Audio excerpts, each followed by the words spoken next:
as promised, like I told you, we were going to have him on. We have him live on the phone. It is John, and Noah calls himself Noah's Joy. Am I right, John? Yeah, Noah's Joys. That's my music. That's right. Good to be here. Man, it is a pleasure to have you on the show. First of all, I hope your weekend was good. Oh, man. Such a great time. Went to the Table Rock Lake and got to jet ski and do a lot of fun things that I don't usually do. So it was pretty awesome. Lots of fun. Learned how to surf on the water. Have you ever done that before? Oh, no. You learned how to surf, huh? Well, they have a boat that pushes out like a nice wave in the back. And it's just phenomenal. It's crazy. And you're surfing on this wave and you're holding on to a rope at first, and you throw the rope into the boat, and you're just surfing without anything, just with a wave behind the boat. I've never done that before, and that was like amazing. So I got to learn that over the weekend. Oh man, that is so cool. I tell you what else is cool, and that is Ghosted. Man, congratulations to you. That song is phenomenal.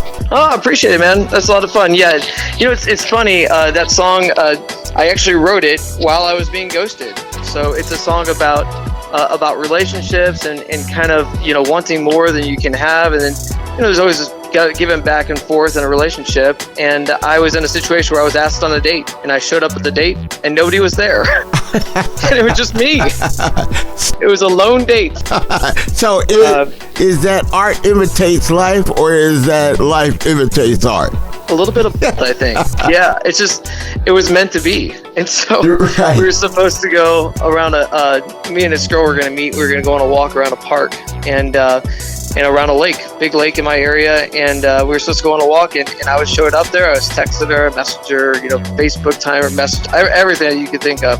And she's just not responding. And so, I'm like, well, maybe this is an invitation to go on a walk by myself. And so as I was on the walk, I wrote the song. Well, you actually getting the last laugh, because it's just a great song, and obviously it's resonating with a lot of our listeners. So congratulations to you on that. Oh, thanks, man. I think it's something we can all relate to. We've all desired to be in a relationship and been denied, whether it's in business relationship or romantic relationship.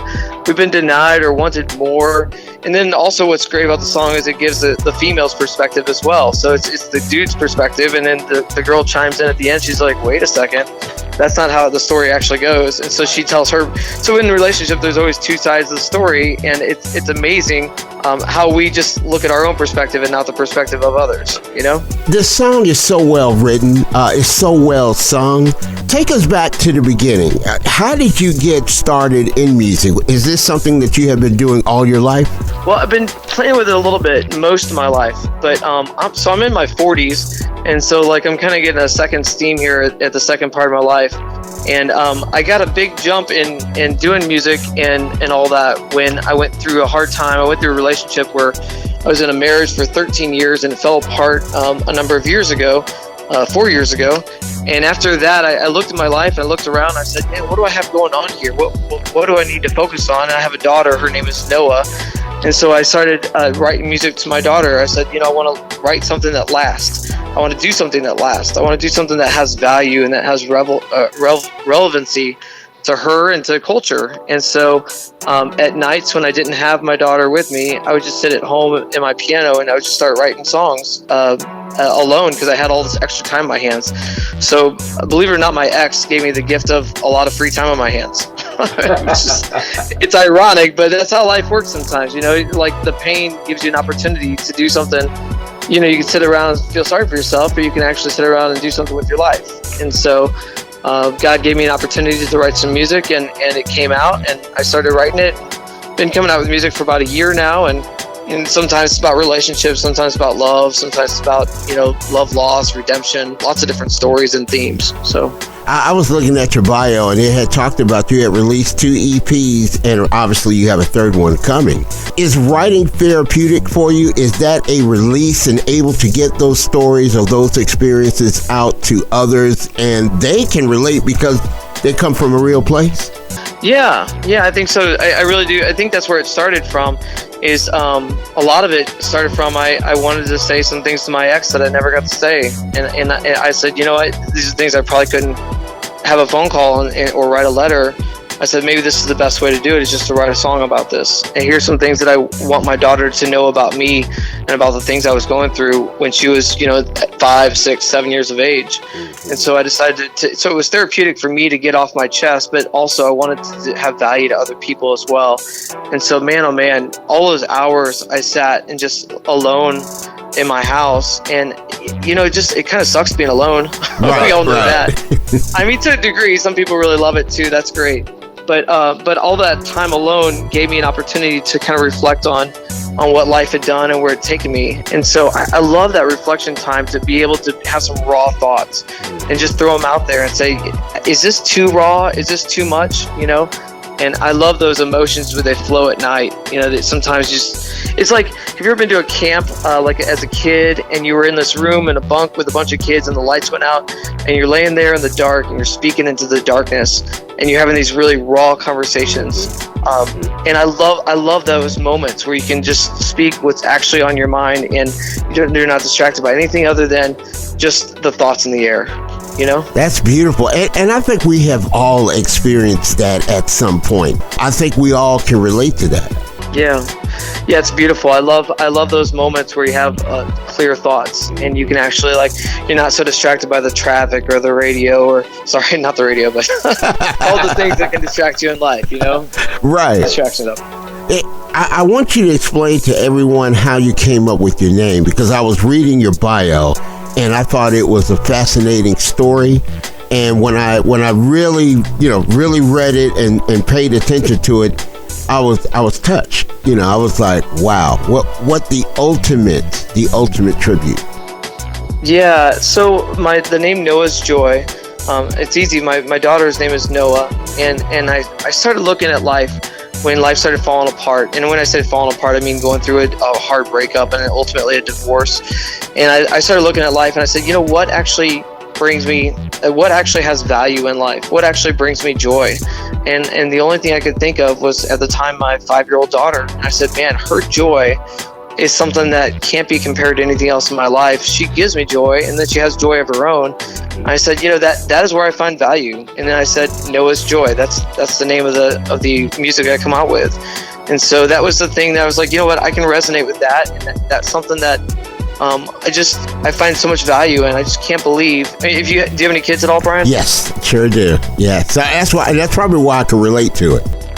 Yeah, your kids just you get like second life with your kids, and you get to show them your favorite songs and your favorite movies and your favorite places to go on a hike and your favorite restaurants to eat at and my favorite concerts, and I get to take my daughter to all these things, and we're having second life.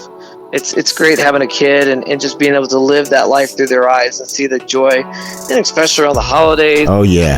Man, oh man. We're still believers over here. It's so wonderful to me, and I'm sure you can relate to this, because in a way you actually become a kid yourself again.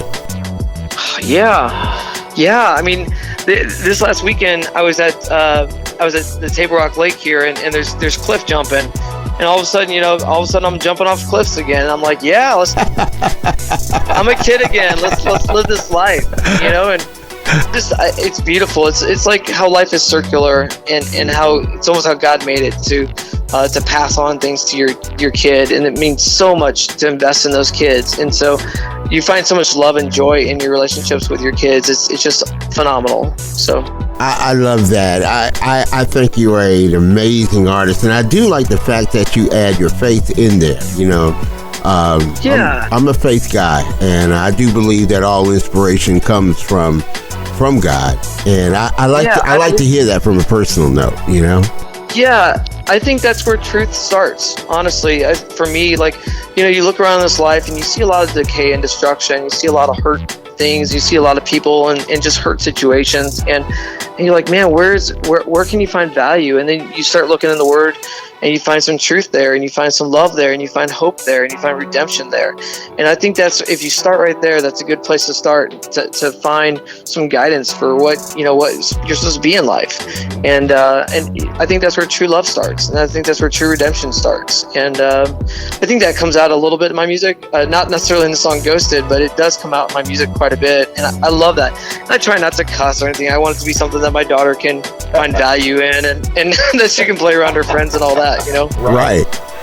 I think that's just awesome. I did wanted to ask you, and this is kind of a fun question. Who were the artists that you looked up to when you were coming up or before you even started making music? Those artists that influenced you? Sure. I love, I've got a kind of an eclectic taste, I guess. I like Ben Rector. I love Colony House. I love Matt Carney. I love Coldplay. Man, there's so many good artists out there just have some amazing music. Switchfoot I've always loved for years. Those guys are great. They really are great. I've known those guys for a while now, and so many good influences, so many great music, so much great music out there. It's amazing. We've got so much more music now than ever before. But man, I love even so many artists out there. Yeah, it's so talented. My goodness. It really is. And most people, and this is what we found out even with our listenership, don't just listen to like one standard of music. Some people have their favorite country songs, their favorite R&B songs, their favorite hip hop. Some people, you put classical in there. It just depends. If it moves you, it grooves you. Yeah, for sure. I'm learning a lot from my daughter. She's 9 years old now. And when I'm driving around, I have this rule where I was like, okay, I don't want to be distracted by the phone when I'm driving. So I give her my phone. I let her be the DJ in the car while we're driving around. And so she always is playing Taylor Swift, Olivia Rodrigo, so many of her like hip artists that she loves a lot. And so, yeah, it's amazing to see the things that move her. And I'm like, okay, I can get into that. I can jive with that. That's cool too. Like, I love that though. Oh, you're doing the same age as mine, 9 years old, 2014, right? Oh yeah, well 13 for us. We're about to have a 10-year-old, so really soon. Wow, that is awesome. Do you plan on releasing other songs as well? I know you got your EP coming on, but do you plan on releasing other singles as well after Ghosted? Yeah, I got 2 or 3 lined up that are going to come out before the end of the year. I'm looking forward to that. And the main thing is just to get it out there and to really we're polishing these songs really, really well. But I mean, honestly, Ghosted's are probably our best song, most well-received song to date. And actually, it doesn't come out until September 15th, so you guys are playing a little early, which is kind of cool. And so anyways, we're going to see how that launches. I'd love to see some TikTok stuff and a bunch of stuff out there in the world with Ghosted. I could see this one actually going pretty far. Yeah. But I want the follow-up to be a really good song as well. So we've been working on a handful of songs in the studio right now, and that's it's a slow process sometimes. I mean, this is not my regular gig. It's not a full-time job for me. It's hard to kind of make it in the biz. And so I'm a property guy by day and then a musician by night. So that's what I've been doing lately. That's awesome. Let me ask you this. When you're talking about with music, because the music landscape has changed so much. You have social media, you have brought up TikTok, which I thought was very good, because we are seeing that with the younger audience, and you can tell that even with our daughters. Have you looked at the music industry different, or are you finding it a little bit more of a challenge to get your music out there, because we do have other platforms? Yeah, it's interesting. It's like kind of a crapshoot, and you're kind of just making your best music and putting it out there, and almost like praying to God that it does something. I mean, I think you put your best foot forward with music, but yeah, it is very, very challenging because there's so many different paths. So it's really cool. There's a lot of different paths to get out there, but finding that perfect path for the perfect song. And it just takes one song to get out there and to make an impact, and that's where it goes. There's a story from a couple years ago. This guy walked in a hardware store and heard a song on a radio station in New York, and he heard the song and he fell in love with it. And the song was a guy by an obscure artist named Thad Cockrell from Nashville, Tennessee. And this guy was about to quit the music industry. He was in his 50s and he was just about done. And the song was called Swingin'. I'm not sure if you've heard that song before. But the guy who walked in the hardware store in New York was Jimmy Fallon during the coronavirus. And so when they came back and started doing live shows, the first artist he had come back was this guy that was an obscure artist from Nashville playing this song that nobody had really heard before, and it blew up. It changed the guy's life. He was about to quit. He was like a week or two from being done because he'd never made money in the music industry. And like just the right person at the right time hearing the right song can change everything. And it's amazing. And I know that it's a drop in the bucket, but that's what happens sometimes, the right person at the right time. And so yeah, you want to be out there as much as possible. Like it's like fishing. You put all the lures out there like 10 different bobbers, and you're like, which one's gonna hit? Which one's gonna hit? Come on. And if you're lucky, sometimes they all hit at once. Boy, that'd be a blessing in disguise. But like, if it doesn't, that's great. If it does, that's great. Like, everything works out for the good. And so I'm not putting all my chips in this one thing. It's just like life is life. You have to accept what is and what goes, and just be happy and content with what you've been doing, and just be happy. And I'm happy if my daughter jams out. I was at the lake and I was playing the song, and like 10 people heard it for the first time, and then they all started singing it over and over again in their heads throughout the weekend. And that made me happy. I was like, oh, cool. Like, I can actually like get a song in your head, stuck in your head. Right. I like that. Yeah. I love that. So, what advice would you give? Because there's somebody out there hearing exactly what you're saying, and they're like, hey, I want to be where Noah Joy is. I want to do what he's doing. What advice would you give to an upcoming artist or musician that wants to make it in the music business, that wants to be where you are? Sure. Yeah, that's kind of where I'm at right now, is trying to make it. I mean, I would say team up with people that are better than you. And that's always been something I've been doing lately, is find people that are actually better than you. And sometimes it's hard to get people to work with you that are better than you, but find people that it's their full-time gig, or find people that are great writers, and find people that are great producers, and that have the resources, and then buy into that and come alongside of those people. I mean, my producer that I work with, generally, he's going through a house construction project, and I do house construction. So I've come over to his house many times and helped him through the process of constructing his house. It has nothing to do with music, but here I'm developing a relationship with somebody that is very meaningful. And so we're going to work together in this area and in music. And so, and I love that. So we have more of a relationship other than just come in the studio, do the tracks, and leave the studio. Now we're working side by side, putting in a vanity or fixing a floor, or demo in a bathroom. And so, like, I would say, find relationships of people that believe in you. And, like, I'll bring songs to the studio, and he'll say, that's a great one. And he's like, that one's not so great.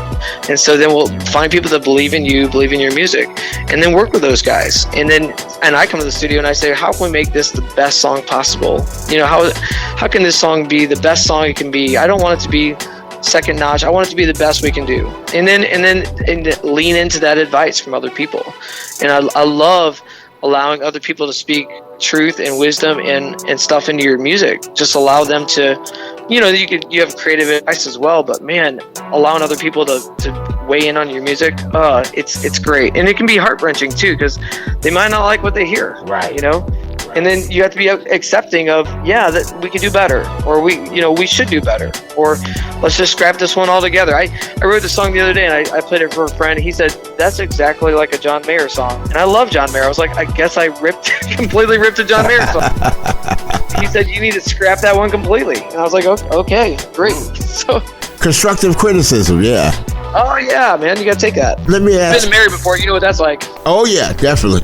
This is a fun question. I always like to do this. I gave this one to Smokey Robinson, actually, and he started laughing. Okay, who would be your 4 artists that you would put personally on your musical Mount Rushmore? Oh wow. I mean, I love Chris Martin. Chris Martin, is that his name, from Coldplay? Mm-hmm. Yeah, his writing is so amazing. Man, oh man, I love that one. I love John Foreman. John Foreman's so good. I love some of the older stuff too. Who's the pianist? Stevie Wonder. Man, I love Stevie Wonder. Like his old stuff, and like just, he's so talented with everything. And man, should I put Taylor Swift up there? I'm not even sure if that's. Yeah, it's your Mount Rushmore. She really impacts so many people. I mean, right. She's like, people would come alone to watch Taylor Swift on that chiseling rock. It's amazing her impact in music. I'm overwhelmed. It's amazing. I mean, my daughter went and saw her, and I think they paid $1,000 a ticket this year. Are you serious? Wow. I mean, it's just, that's the power of an artist. And I don't think it's right to charge $1,000 for a ticket, but that's what happened. I mean, and it was, I guess I kind of helped out because my ex took her. So I'm part of that. What is so funny is that we had her down here. Now, we had her down when she still was in the country genre. And because she was on the show with it was Bama Jams. She was on the show with Alabama and a couple of other legendary artists, and she was like one of the opening acts. And she did great. You know, she sung with a guitar and all that. But now when you look back then and then you look at her now, it is really awe-inspiring to see how far she has come. Oh, yeah. Well, my sister was telling me, my sister sells organs for a living, like pianos and organs. Mm-hmm. And my sister went to an event that, you know, like a trade event. And this is like about 10, 15 years ago. And Taylor was there peddling her music at this organ event, like where they're selling pianos and organs. And they had this little trade show concert. And there was only like 50 people in the room. And she was playing a concert there with 50 people in the room. And they all kind of thought she was kind of annoying and just kind of like, man, she's pesky. Man, she's too energetic. She's too happy. But she walked away saying she believes in her stuff. She believes in her music, and she's willing to do whatever it takes to get other people to believe in that music as well. And that's what it takes. I mean, to believe in your stuff. And she's taken a lot of musical risk, and it to watch it is amazing. I mean, I like her music generally. Mm-hmm. It's not my favorite artist, but man, I awe inspired by what she's done with music. It's just amazing. You got to appreciate her craft and what she's brought to the music industry, and she pleases fans. You know, I tell people all the time, it might not be your cup of tea, but you can't take her success away from her. Yeah. My brother went to Belmont University, and he's got a good story that when he was down there on campus, Taylor was dating one of his friends down there on campus when he was in college, and then it wasn't working out, so the guy dumped Taylor. So a dude actually dumped her on campus at Belmont. And I thought that's so great. Like she was in the friend group for a while, and she was out. Oh wow, that is. But she's a real person, you know. And that, you know, that's what's best about her. She's relatable. Like she's very relatable with her art, with her fans, and all that. People love that. My goodness. Yeah. Yeah, I totally agree with you. Give everybody your information on how they can pick up your music, your social. Just take your time, because we've had a lot of people that have actually inquired, you know, just how they can find you and everything. Sure. So I'm on Facebook, of course. I'm kind of old school. So I have a Facebook. It's called Noah's Joy, and it's spelled NOA'SJOY. And it's like facebook.com/Noah's Joy Music. And then I've got a Facebook account. I've got an Instagram following. Noah's Joy is on there. Just type in the search bar, Noah's Joy, NOASJOY. And then, of course, music and streaming. I mean, I'm on all platforms. And so it doesn't matter if you're on Spotify or Apple Music or wherever else, Amazon Music and Pandora, all that stuff. I'm on all those things. I'm working on getting a TikTok page. I have one, but I really haven't posted to it yet. I guess I'm too old school. I'm trying to figure out the best way to launch that thing. There's too many platforms. I know that makes me sound incredibly old, I know, but no. Actually, I was going to agree with you, because listen, even with the radio station, look, man, by the time we get through with IG, and now they got Threads, and you know, you got your Facebook, and then you have your TikTok or whatever. You know, we don't have that kind of staff where we can just designate, you know, one particular person strictly for IT, you know.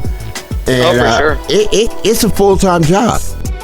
Yeah, I mean, I was at my daughter's school a couple days ago, and they said, hey, to follow your daughter in school, you're going to have to download the following 4 apps. This one. That's 4 more accounts I have to have to be able to follow my daughter's school. And I'm like, oh my goodness. And I'm trying to like consolidate my apps as it is. Like the last thing I need is another app on my phone. I sound so old right now, I know. Hey, it's the same with them. To me, trust me, I totally get it. Now, do you have a website? You know, I just use the Facebook and the Instagram. I need to get a website, but I haven't. I just use that. That's just so easy right now. It's just another thing. And so right now I just use Facebook, and I need to post more as I start getting more involved in music. And I'm going to start playing gigs pretty soon here. I'm playing a gig on Friday as I start doing more and more stuff, I'll definitely have more and more socials. But if you just go to Google and type in Noah's Joy, you'll find Facebook page and Instagram page, and all the streaming sites and all that. So that's where I'm at right now. All right. Well, you know what, John? I just want to say thank you for taking time out. You are an awesome and very inspiring musician, and congratulations on all your success. I think this is just the beginning of some really, really great things. You obviously are well-grounded, and it is just a pleasure to talk to you, and thank you for even making Ghosted. Yeah, Brian. Hey, thanks for having me, and I really appreciate talking to you today. Thanks for following and listening, and thanks for playing Ghosted. I really appreciate that. This is, I've been at it for a year and a half now, but this is a new venture doing the radio thing, and so I appreciate talking to you today and interviewing, and appreciate you being so thoughtful with your questions and time. We got to have you back. We got to keep you in the loop because you're family now. Oh, appreciate it.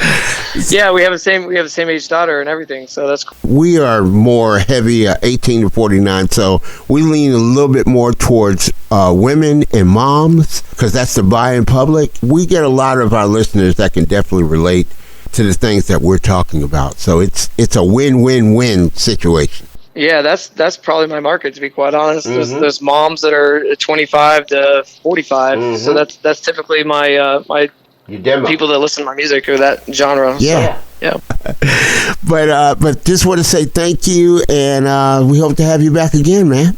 Yeah, Brian. Hey, good to talk to you. Have a good time, okay? Hi, this is John with Noah's Joy. This is my song Ghosted on Kiss FM. Has been disconnected.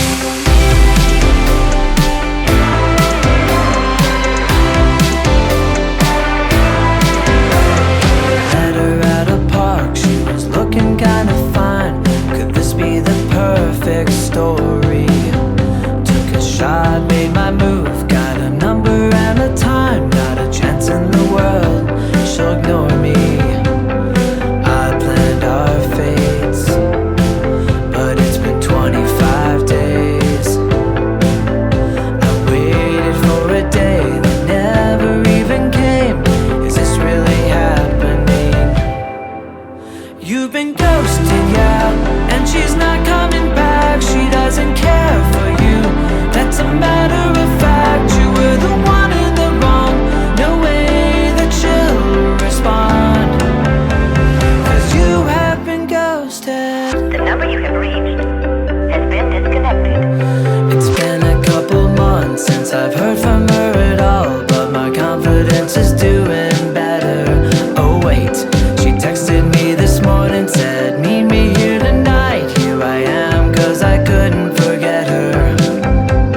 I sit here and wait, just hoping that you're late. The waiter's getting anxious, the bread already came. Is this really happening? You've been ghosted, yeah, and she's not coming back. She doesn't care for you, that's a matter of fact. You were the one in the wrong, no way that she'll respond, 'cause you have been ghosted.